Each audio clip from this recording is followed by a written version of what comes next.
After the accidents made him impotent, Howard took to pointing out the social differences between men and women as if they were justification for the discrimination that society leveled at women.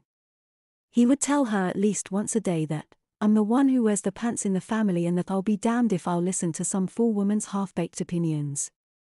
He would go on to rant that, "The only time a man has to listen to a woman's orders is when he's a babe in diapers and I have no intention of letting any woman, especially my wife, for God's sake," he would usually mutter to himself in a tiresome aside, "tell me what to do."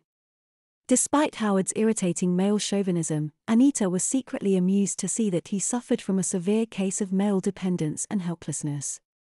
Howard was completely unable to care for himself without her assistance. The only dishes he knew how to prepare for himself were sandwiches and cereal. Unlike most men, he had never mastered the arcane art of barbecue cookery. He couldn't even make a can of soup without scorching the pot and making a mess on the stove. When it came to doing laundry, he was absolutely hopeless.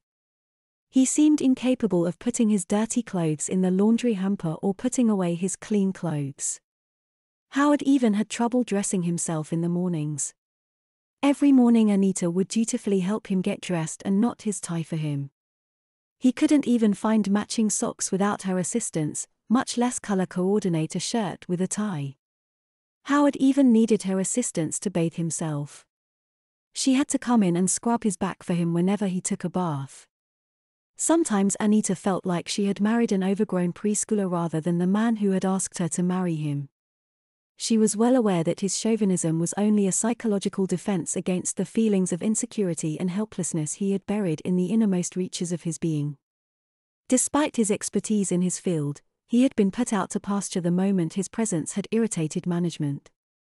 He had discovered that he was unneeded and disposable, a mere bagatelle to be dispensed with the moment good taste and sense prevailed. She knew his bullying was only his way of demonstrating to himself that he was still a man. Anita put up with his childish tantrums, picking up after him when she got home from work and silently enduring his chauvinistic dictums without uttering a word of defense or criticism. Anita had always had to make the important decisions about their household. Aside from his love of flashy gold jewelry and fine Italian suits, Howard had no taste. His idea of interior decorating would have been to use an empty telephone cable spool for a coffee table and to hang an oil painting on black velvet depicting John Wayne on the wall. Howard wasn't merely uncouth, he simply had no conception of what couth was. The very concept of color coordination and style matching was beyond his ken. If the salesman at the men's store where he purchased his suits had a sense of humor, they could have sold him orange checked suits and he'd have never have discovered the joke. He would have been as happy in a tar-papered shack if he could have his TV, air conditioning, and his beer as he was in their superbly appointed home.